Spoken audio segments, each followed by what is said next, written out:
C'était un mardi soir tranquille quand mon téléphone s'est illuminé sur le comptoir. Un message de maman, ne téléphone pas et ne viens pas. C'est fini entre nous. Et ne pense même pas au testament, chérie. J'ai été paralysé. L'air me semblait plus lourd. Le thé dans ma tasse est devenu froid. Aucune explication, aucun avertissement, juste une coupure nette, comme si elle l'avait répété. J'ai répondu 2 mots, bien reçus. Puis j'ai pris une lente gorgée de mon thé, sentant l'amertume se répandre sur ma langue. À minuit, mon téléphone était inondé d'appels manqués et de messages. Et c'est là que tout a commencé à s'effondrer. Les gens ont toujours dit que ma famille était parfaite en photo. Papa dans ses chemises impeccables, les perles de maman captant la lumière du dimanche, mon frère Brandon riant assez fort pour remplir tout le restaurant. De l'extérieur, nous étions la famille de rêve américaine de Tulsa. Mais chaque rêve semble parfait jusqu'à ce qu'on voit les fissures sous la peinture. Papa, Stephen a construit son empire une cuisine graisseuse à la fois. L'homme pouvait transformer un restaurant délabré en un restaurant complet par la seule force de sa volonté et de sa fierté. Il était le genre de père qui croyait que le respect se gagnait par l'obéissance, pas par l'amour. Les restaurants sont notre héritage, disait-il, pointant une fourchette vers moi pendant le dîner. Tu apprendras le métier, Suzanne. Je n'ai jamais voulu de cette affaire. Je voulais de la lumière, de la couleur et de l'espace, pas l'odeur de l'huile de friture. Je voulais concevoir, construire quelque chose qui se sente vivant. Quand je lui ai dit que j'avais été accepté dans une école d'art à Chicago, il a ri comme si je venais de lui raconter une blague. Si tu t'éloignes du travail de cette famille, dit-il, tu t'éloignes de notre soutien. Il le pensait. J'ai payé mes propres frais de scolarité, jonglant avec 2 emplois et des prêts étudiants, tandis que Brandon a reçu une voiture neuve à 16 ans pour avoir aidé au restaurant. Maman n'est jamais intervenue. Elle versait un autre verre de vin, souriait de façon crispée et murmurait, « Il est juste dur avec toi parce qu'il voit ton potentiel. » Mais je savais mieux. Elle voyait ce que je voyais. Brandon était le garçon doré, celui qu'ils avaient déjà couronné héritier.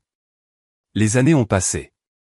J'ai construit mon cabinet de design à partir d'un appartement d'une seule pièce. Le bouche-à-oreille s'est répandu rapidement. À 30 ans, je redessinais des hôtels de charme et des restaurants de luxe dans tout l'Oklahoma. Mais à chaque dîner de famille, il s'agissait toujours de Brandon, de son nouveau projet, de ses grandes idées. Mon travail ? Mignon, disait papa, levant à peine les yeux. Quand maman est tombée malade il y a 5 ans, je n'ai pas hésité. J'ai payé ses traitements, ses voyages, toutes les factures. Quand la nouvelle entreprise de Brandon a échoué, j'ai viré $30 000 pour éponger ses dettes. Quand le restaurant de papa a eu besoin de nouveaux équipements, je les ai couverts. Ils ont toujours dit merci, le genre de merci poli et vide. Puis venait la prochaine faveur. Avec le recul, je pense que j'ai continué à le faire parce que j'espérais qu'un jour ils me verraient non pas comme l'étrangère, non pas comme le plan de secours, mais comme un membre de la famille. Il s'avère que la famille n'était pas le problème. Leur définition de celle-ci l'était. Et la nuit où ma mère a envoyé ce texto, j'ai finalement compris à quel point cette vérité était profonde. Tout a commencé par une réunion de famille qui ressemblait plus à une salle d'audience. Papa a appelé cela une discussion sur l'avenir. J'aurais dû savoir que cela signifiait l'avenir de Brandon, pas le mien. Ils se sont réunis autour de la longue table à manger, celle bordée de photos encadrées de Brandon tenant des trophées et coupant des rubans dans les restaurants de papa. Je me tenais au bout, mon ordinateur portable ouvert, prêt à présenter ma proposition, un cabinet de design durable qui pourrait s'associer à des hôtels et des restaurants dans tout l'État. Matériaux écologiques, économie à long terme, un plan réel, pas un rêve. J'ai parlé pendant peut-être 5 minutes avant que papa ne m'interrompe. Tu crois que les hôtels se soucient du bois recyclé, dit-il, la voix plate mais assez aiguë pour trancher. Ils veulent du bon marché, pas des expériences fantaisistes. Brandon a gloussé sans lever les yeux de son téléphone. Ouais, pourquoi tu ne t'en tiens pas à la décoration de maison, ma sœur ? Maman se tenait près du comptoir, faisant semblant de réorganiser les serviettes, évitant mon regard. Mes mains tremblaient sous la table. Ce n'est pas de la décoration, dis-je doucement. C'est du design. Ça permet d'économiser de l'argent, et c'est l'avenir. Papa s'est penché en arrière, les bras croisés. Nous n'allons pas gaspiller de l'argent dans ton rêve illusoire. Brandon ouvre un nouvel établissement. C'est notre priorité. Quelque chose en moi s'est brisé. Des années de sacrifice, les factures que j'avais payées, les nuits que j'avais passées éveillées à m'inquiéter des traitements de maman. Tout cela ne signifiait rien. Maman, dis-je, en me tournant vers elle. Tu as vu mon travail. Tu sais que ça pourrait marcher. Elle a hésité, les yeux se dirigeant vers papa. Ça a juste l'air risqué, Suzanne. Tu sais comment est le secteur de la restauration. Ces mots ont été plus durs que ces insultes. Risqué. C'est la même chose qu'il avait dite quand je voulais aller à l'université. Puis, sortie de nulle part, Tara, la femme de Brandon, a pris la parole. Sa voix était douce, mais elle a percé la tension. Je pense que c'est innovant, dit-elle. Le développement durable est une chose importante maintenant. Brandon lui a jeté un regard qui aurait pu geler le feu. Elle s'est recroquevillée dans le silence. Papa a agité une main avec désinvolture. Assez. La réunion est terminée. Alors que je rangeais mon ordinateur portable, j'ai croisé le regard de Tara. Elle a murmuré quelque chose qui m'a glacé, je dois te dire quelque chose. Plus tard dans la nuit, elle m'a retrouvé dans l'allée. Sa voix tremblait. Brandon prend de l'argent dans les restaurants. Des milliers. Il le cache. Mon cœur s'est emballé. Tu es sûr? Elle a acquiescé. J'ai trouvé les registres. Il ment à tes parents depuis des années. Avant que je puisse répondre, la voix de papa s'est fait entendre de l'intérieur. Nous devons finaliser le testament. Brandon est le seul qui maintient cette famille unie. Maman a murmuré quelque chose de trop doux pour être entendu. Puis papa a répété, d'un ton ferme et définitif, Suzanne fait ses propres affaires. Elle ne se soucie pas de nous. Et juste là, dans l'obscurité de l'allée de mes parents, j'ai réalisé à quel point j'avais tort. La trahison n'était pas à venir. Elle s'était déjà produite. Le lendemain matin, mon téléphone a vibré avant le lever du soleil. Un nouveau message de maman, ne téléphone pas et ne viens pas. C'est fini entre nous. Et ne pense même pas au testament, chérie. Je l'ai lu 2 fois, puis une 3e fois. Les mots se sont brouillés comme s'ils étaient sous l'eau. Pendant des années, j'avais été celle qui virait de l'argent pour les frais médicaux, les dettes de Brandon et l'équipement du restaurant. Et maintenant, avec un seul message, j'avais été effacée. Je me suis assise sur le bord de mon lit, la ville encore à moitié endormie à l'extérieur de ma fenêtre. Ma poitrine était vide, pas brisée, juste vidée. Le genre de silence qui vient après qu'on a épuisé toutes ses larmes. J'ai répondu 2 mots, bien reçus. Pas de point, pas d'explication, juste 2 mots. Puis j'ai posé le téléphone et je suis allé à la cuisine. La bouilloire a sifflé doucement. J'ai versé le thé, la vapeur s'enroulant contre la faible lumière du matin. J'ai soulevé la tasse, j'ai pris une longue gorgée, et pour la première fois depuis des années, le silence ne m'a pas fait peur. Il ressemblait à du contrôle. J'ai ouvert mon ordinateur portable. Mon application bancaire s'est réveillée. Un par un, j'ai tout annulé. Les paiements d'hôpital de maman ont disparu. Les factures de fourniture du restaurant ont été annulées. Les prêts de Brandon ont été arrêtés net. Chaque clic a résonné dans l'appartement comme une porte qui se fermait. Je ne pleurais pas. Je ne tremblais pas. Je me sentais juste plus légère. Pour la première fois, mon argent n'alimentait pas leur silence. Il achetait ma liberté.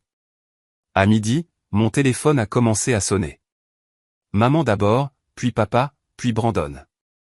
Je n'ai pas répondu. Je ne pouvais pas. Non pas parce que j'étais en colère, mais parce que j'avais enfin compris le pouvoir que je leur avais donné. L'écran s'est rallumé. Un autre appel, puis un autre. Le soir, il y avait 20 appels manqués, 5 messages vocaux et une série de textos, tu es en train de déchirer la famille. Comment as-tu pu faire ça à ta mère? Tu vas le regretter, Suzanne. Je n'ai pas répondu. J'ai juste retourné le téléphone face vers le bas. Quand l'horloge a sonné minuit, ça a recommencé, une tempête de notifications vibrant et clignotant comme des feux d'artifice. Et alors que j'étais assise là, le thé refroidissant à côté de moi, j'ai réalisé quelque chose de simple et de brutal. Il ne voulait pas de moi. Il voulait l'aide. La version de moi qui ne disait jamais non, qui payait les factures et gardait les lumières allumées. Cette version de moi avait disparu. J'ai regardé par la fenêtre, la ville brillant d'or au loin. Quelque part, une alarme de voiture a retenti, puis s'est tue. J'en ai fini, ai-je murmuré, pas à eux, mais à moi-même. Et pour la première fois, je l'ai vraiment cru. Au matin, la tempête n'était pas passée. Elle avait seulement changé de forme. 37 appels manqués, 11 messages vocaux, des dizaines de textos empilés comme des menaces attendant d'être ouvertes. J'ai préparé le petit déjeuner comme si de rien n'était. L'odeur du pain grillé a envahi mon appartement pendant que le téléphone continuait de s'allumer près de l'évier. Je ne l'ai décroché que lorsqu'un message vocal de papa est apparu avec le mot urgent. J'ai appuyé sur lecture. Sa voix est sortie, aiguë, autoritaire. Tu dois réparer ça, Suzanne. Les restaurants ne peuvent pas survivre sans ton aide. Tu nous dois bien ça. Oh. Le mot m'a frappé comme une insulte. J'avais couvert des centaines de milliers de dollars au fil des ans. Mes économies, mon travail, mon temps, et maintenant c'était une dette. Un autre message vocal. Brandon, cette fois, tu crois que tu peux juste partir comme ça? Tu es égoïste. Tu laisses maman en larmes. Puis la voix de maman, douce, tremblante, s'il te plaît, Suzanne, ne me fais pas ça après tout ce que nous avons traversé. J'ai pressé mes paumes contre le comptoir, le marbre frais me ramenant à la réalité. Il ne cherchait pas le pardon. Il cherchait le contrôle. À midi, Tara a appelé. Sa voix était basse, urgente. Ils savent que je t'ai parlé de l'argent, dit-elle. Brandon est furieux. Il essaie de faire croire que tu as inventé ça. Ne t'inquiète pas, lui ai-je dit. J'en ai fini de me justifier. Cette nuit-là, je n'ai pas pu dormir. Je me suis assise près de la fenêtre, le téléphone brillant à côté de moi, des messages non lus s'accumulant. J'aurais dû les bloquer. Au lieu de cela, je les ai regardés arriver. Chacun rappelant à quel point ils étaient désespérés sans mon soutien. À la fin de la semaine, j'ai accepté de les rencontrer, pas pour me réconcilier, juste pour en finir correctement. Le café était l'un des rares endroits à Tulsa où personne ne connaissait notre famille. L'air sentait les grains torréfiés et la pluie. Ils étaient déjà là quand je suis entré. Papa, les bras croisés. Maman, pâle mais composée. Brandon tripotant son téléphone. Tara n'était pas là. Papa n'a pas perdu une seconde. Tu as causé une catastrophe, Suzanne. Les factures sont en retard. Les fournisseurs menacent de nous poursuivre. J'ai posé mon sac sur la chaise, ma voix calme. Ce n'est plus mon problème. Brandon s'est penché en avant, ricanant. Tu crois que tu es meilleur que nous maintenant, n'est-ce pas? Juste parce que tu joues avec de la peinture et des meubles fantaisistes. J'ai soutenu son regard. Design, Brandon. Le mot que tu cherches est design. Il a ri, secouant la tête. Tu as toujours été dramatique. Tu adores attirer l'attention. Je l'ai interrompu. Tu as volé de l'argent dans les restaurants. Les mots l'ont arrêté net. Le front de papa s'est plissé. De quoi tu parles? Tara m'a tout dit, ai-je dit. Les comptes cachés, l'argent qui a disparu. La mâchoire de Brandon s'est crispée. Elle ment. Elle a trouvé les registres, ai-je répondu, d'un ton plat. Et tu le sais. Papa s'est tourné vers lui, les yeux plissés. C'est vrai? Brandon s'est levé brusquement. Tu la crois elle plutôt que moi. Elle est jalouse depuis le lycée, assez, ai-je dit doucement. Il ne s'agit pas de jalousie. Il s'agit de respect et d'honnêteté. Deux choses que je n'ai jamais obtenues de cette famille. La voix de maman tremblait. Suzanne, ne fais pas ça. On peut parler. Je l'ai regardé. On a dépassé le stade de la discussion, maman. Tu l'as clairement fait savoir quand tu as envoyé le texto. La couleur a disparu de son visage. Je ne voulais pas dire ça comme ça. Tu as écrit, ne téléphone pas et ne viens pas. C'est fini entre nous. Et ne pense même pas au testament, chérie, ai-je cité chaque mot, ma voix stable. Tu le pensais exactement comme ça. Le café était devenu silencieux. Même le barista s'est arrêté en plein mouvement. Papa s'est éclairci la gorge. Tu as toujours été trop sensible. J'ai souri faiblement. Et tu as toujours confondu cruauté et discipline. Pour la première fois, j'ai vu une lueur d'incertitude dans ses yeux. J'ai fouillé dans mon sac, J'ai sorti un dossier soigneusement plié et je l'ai posé sur la table. J'ai vendu mon projet de design durable, ai-je dit. Une entreprise nationale l'a acheté pour $1 million. Ils m'ont tous regardé. J'ai construit ça sans votre aide, ai-je continué. Pas de prêt, pas d'argent de la famille, juste moi. La bouche de Brandon s'est tordue. Bravo pour toi. Tu veux une médaille? Non, ai-je dit. Je veux juste que vous compreniez que je n'ai plus besoin de cette famille, et vous n'avez pas le droit de m'appeler quand les choses s'effondrent. La mâchoire de papa s'est serrée. Tu crois que cet argent te rend puissante? Je me suis penché légèrement en avant. Non, c'est le fait de partir qui le fait. Le silence qui a suivi a été plus lourd que n'importe quel cri. Maman a finalement parlé, les larmes aux yeux. Nous sommes toujours ta famille. La famille ne t'utilise pas comme un distributeur automatique, ai-je dit doucement. La famille ne te raie pas quand tu arrêtes de payer. Brandon a claqué son poing sur la table. Tu es pathétique. Tu crois que tu peux juste nous évincer? J'ai répondu à sa colère par du calme. C'est marrant. C'est exactement ce que vous m'avez fait. Il a ouvert la bouche à nouveau, mais je me suis levé avant qu'il ne puisse parler. Je ne suis plus votre filet de sécurité, ai-je dit. Pas votre plan de secours, pas votre excuse. La voix de papa s'est élevée. Tu vas le regretter, Suzanne. Je me suis tourné, une main sur la chaise. Peut-être, mais au moins je le regretterai à mes propres conditions. Alors que je me dirigeais vers la porte, j'ai entendu maman murmurer derrière moi, « S'il te plaît, Suzanne, ne fais pas ça. » Mais je ne me suis pas retourné. La porte a sonné doucement en se fermant derrière moi.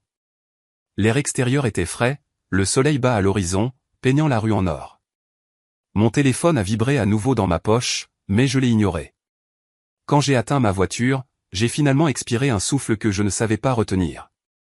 À travers la fenêtre du café, je pouvais encore les voir. 3 silhouettes se disputant entre elles, leur voix étouffée par le verre. Je ne faisais plus partie de ce bruit. J'ai sorti mon téléphone, j'ai fait défiler les messages et j'ai appuyé sur tout supprimer. L'écran est devenu vierge, silencieux, propre. J'ai démarré le moteur, la radio fredonnant doucement.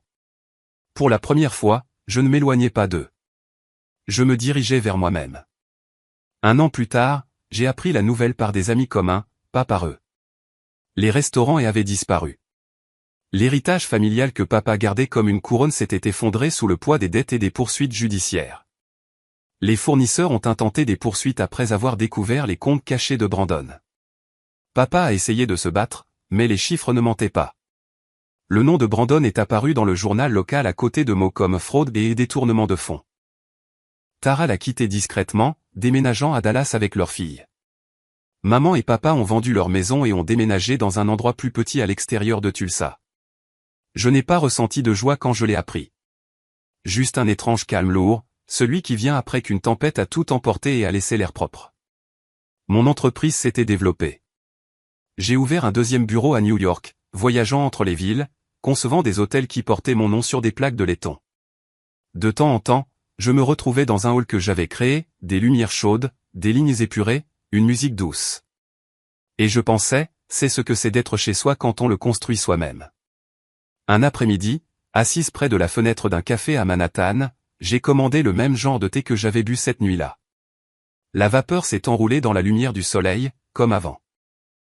Une notification a clignoté sur mon téléphone, un numéro inconnu de Tulsa.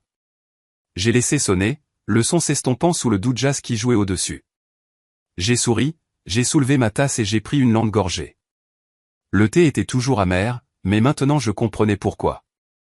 Ce n'était pas la boisson. C'était la leçon. La paix ne venait pas du fait de les réparer.